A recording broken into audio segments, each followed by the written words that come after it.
And welcome back to Mario Luigi Superstar Saga. We just entered a Bean Bean Kingdom, and we are in the process of collecting coins to give a Toastar so he can help Bowser out with his little problem. Or his not-so-little problem. If only he had one of those shrinking mushrooms. But, so now those those bros moves that we actually learned on the field itself, we are now going to be learning how to utilize them in the battle. And when I say that Mario and Luigi Superstar Saga is a very beginner RPG friendly game, I meant that whenever you use your bros moves, you may notice that once you access the menu, you'll notice that there is a number right next to your Splash Bros. And you see the L and R that's dancing around it. If you switch between those numbers, it actually increases your difficulty. So right now it's at level 1. And what level 1 basically does is it will basically turn the screen dark, and it will show the buttons on screen of what you need to press to perform these moves. However, the downside is that if you use the easy mode for these bros moves, then they cost more mana to use. So right now it costs us to use 4 bros points to perform these moves right now. That's an interesting way of handling it. So, and because I know so much of this game, and I'm sorry to cut you off, by the way. Oh no, go ahead. But since I know this game inside and out, just because I played the 3DS version a lot, I am going to be sticking to level 3, whereas it'll only show the color flashing and it does not show the buttons on screen. But I'm only doing that because it costs less bros points to use the skill at a more difficult level. Yeah, so it actually rewards you for playing on a higher difficulty type of deal. Yeah, pretty much. And as it just stayed on the screen right now, when you use the move more than enough times, you will learn the advanced move of that certain skill. And basically, to utilize the advanced the advanced mode of the skill, you have to press a certain button at a certain time to do the advanced move. In this case, for Splash Brothers, it's only gonna have Mario bounce harder on the enemy if you happen to press the right button. I am not going to be utilizing that because I have not memorized the moves for the life of me on this game. Disappointing. How dare. Well, to be fair, on the 3DS remake of this game, they separated the advanced moves from the regular moves, so that way they made the game more RPG friendly in that aspect on the 3DS version. Baby's first RPG. Pretty much. So, what was your first RPG? My first ever RPG?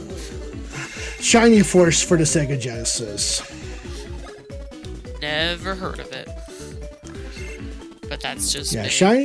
Shining Force is more, well, it's obviously a more advanced RPG, but it's definitely different compared to what we're looking at right now, and more difficult. But that was technically the first RPG game. Now, the RPG game that I've ever beaten, the first RPG game, was Final Fantasy VI. A more widely known game. Yeah. Yeah, pretty much.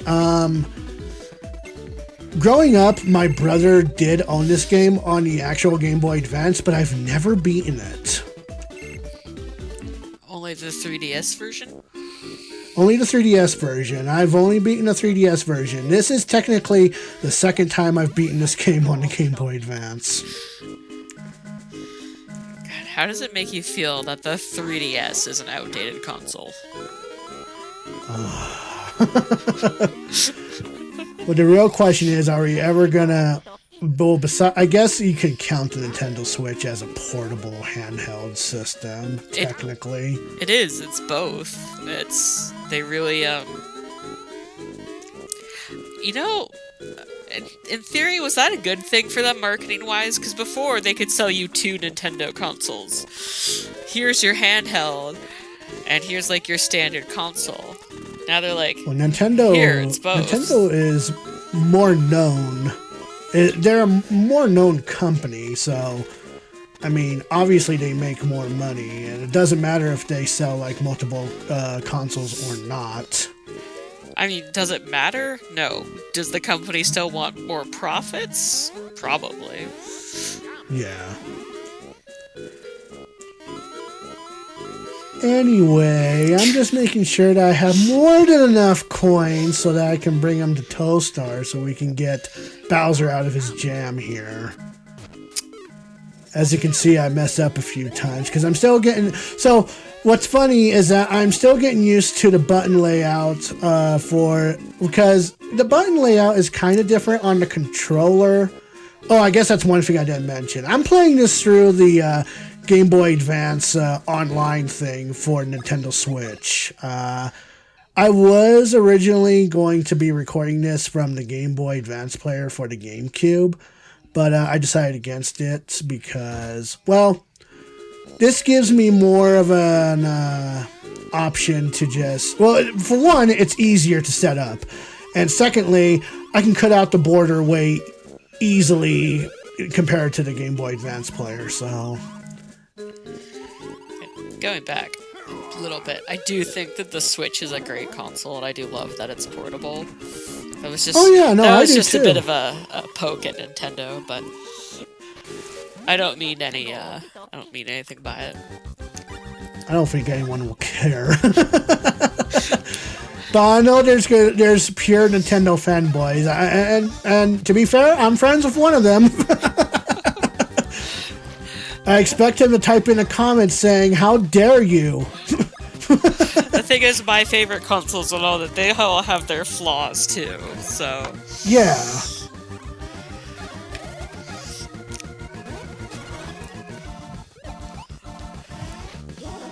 So this game is really good in a sense that the game, whatever battles that you go through, they do a really good job of letting you know who they're going to be attacking. So, like, for example, in this boss battle, if you see him raise his, like, right hand, he'll be attacking Luigi. If he raises his left hand, he'll be attacking Mario.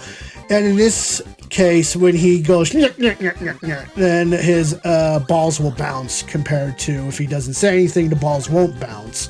So it's things like that that you got to pay attention to. Sorry, so now we're talking about bouncing balls? Yes. How delightful.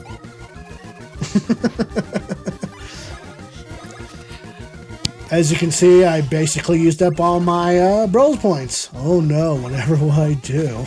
Do you have any syrup?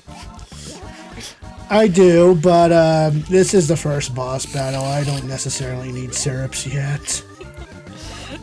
So I'll just continue bouncing on the poor guy's head until the cows go home or something. That's what they say, right? I don't think that's quite right, but I think you're close enough. Yeah. So, how common is syrup? Like, is that something you're going to be getting a lot of, or something you need to, like, hold for emergencies? I'm going to be utilizing syrups a lot, especially later on in these playthroughs, because I do rely on bros moves more than I should when it comes to this game. It helps progress through the battles faster and a lot more easier, so... So it's not in low supply, then? No, it's not in low supply. You can buy them from shops. You can get them from question blocks. You can actually earn them from battles. they're not in short supply at all. So you don't really... Meanwhile, this guy's main complaint is that there's too much noise up here. Oh, Bowser, no! He's crying.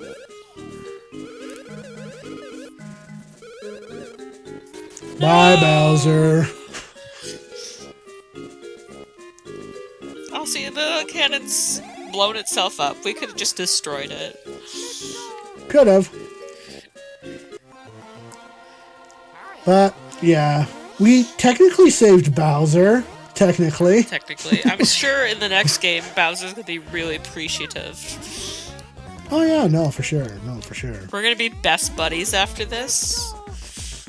Yeah, we're never gonna see Bowser again in this playthrough. Ever. What are these guys? They are the royal guards of the Bean Bean Kingdom. We are now officially in the Bean Bean Kingdom. Prince Peasley. They are searching for someone known as Prince Peasley. Is it this world's Princess Peach?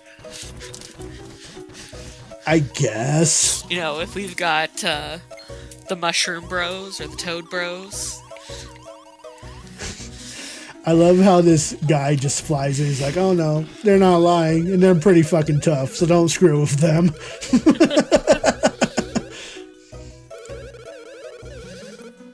Hoohoo Village? Yeah, they're looking...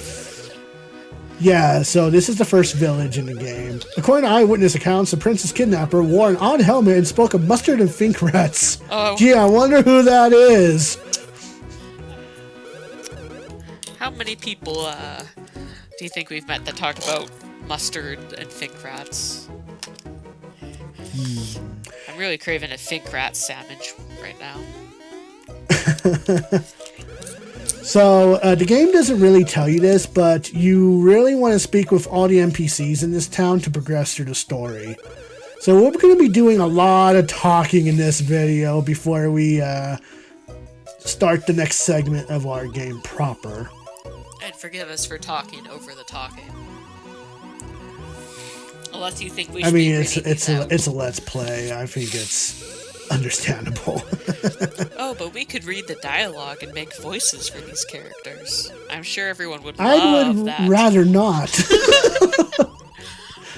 I've done that once already. I'm not doing that again. Besides, if that's why I tend to leave the dialogue box a little open. Like, if you can't keep up with my reading speed, then surely you can pause and read it. But what if people are just listening to the video? Are you gonna deprive your audio-only viewers? Oh yeah, I'm gonna disable our voices right now. Fuck them people. No. But our voices aren't telling them about the story dialogue. How will they know? Yeah. They're missing the riveting jokes about sandwiches and mustard. And fink rats, don't forget fink rats. And Blab Blaneron. That went by me.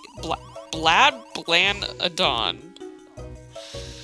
Yeah, the Blanadon. You never heard of a Blanadon? No. Well, we're gonna meet him eventually. I can't wait. I cannot wait to meet the notorious Blab Blaberon. So yeah, so basically with every NPC that we're speaking with, if you pay attention to the dialogue, essentially, Bablanadon is missing, and he was last seen trying to track down Prince Peasley, and he was scaling up Hoohoo Mountain, and he's basically the transportation between the village and the top of the summit. So you're saying not anymore these days. Oh. I was looking forward to us potentially riding Blabladon. Oh, it's Sandwich Man!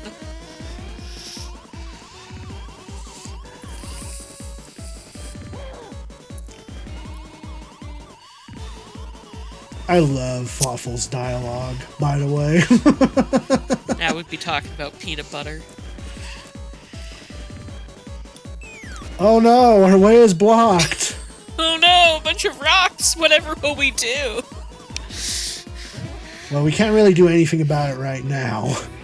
I mean, honest to gods, I know this is a video game, but Mario can get on top of Luigi's head, and then they'd be taller than that pile of rocks.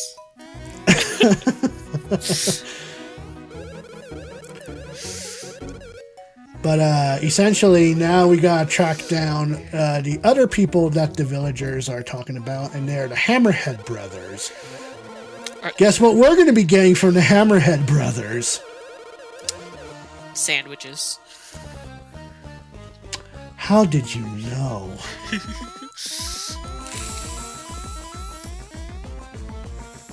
But you really gotta go around this town and speak with every villager, otherwise you will not progress with plot. And when I found that out on this wonderful version of this game, which, by the way, whenever I say wonderful version or anything like that, I'm not knocking this game. I mean, this game has not, it's aged beautifully. I gotta say, it's still a good RPG game to pick up and play. No, and it does sound like if you're just kind of getting into the basics of RPGs, that this would be a good way to kind of learn some of those mechanics without it being too hard. Kind of like get that base understanding before you go into something heavier.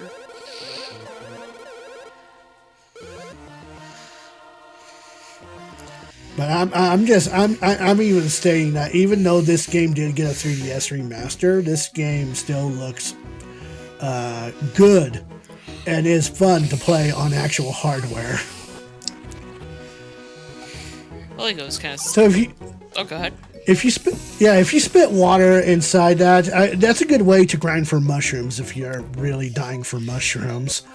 But here's the thing: each item, like mushrooms and syrups, they come with super versions of those items that will heal you more for your health and your MP or whatever. So there's no use in grinding on those mushrooms for long. Good to know.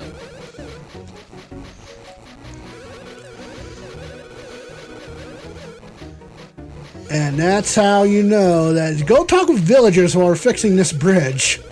At least they tell you. Yeah. In the first section, all the talking to people was basically just tips and tutorial, so you would think that might be the way all the way through. Yeah. Anyway, meet the Hammerhead Bros. They are a resemblance of Mario and Luigi by color. I mean, they kind of look more teal and pink than red and green. Yeah, I can see that.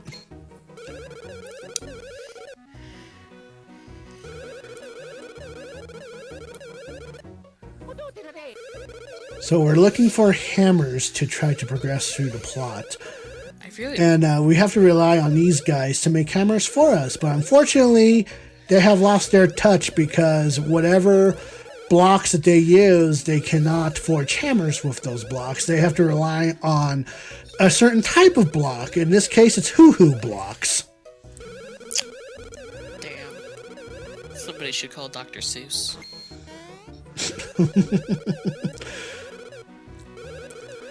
And they say they would scale in the mountains, but they're not good at jumping. But who do you think they're talking to?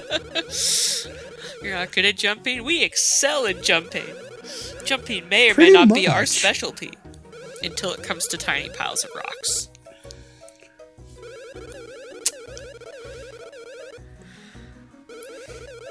But yeah. Oh my god, the green one has a name? Yeah, the green one has a name. His name is, what was his name again? Mallet. If I read that Mallet, right, Mallet. And his brother is named Sledge. But yeah, we will see you in the next video of Mario and Luigi Superstar Saga. Mallet supremacy.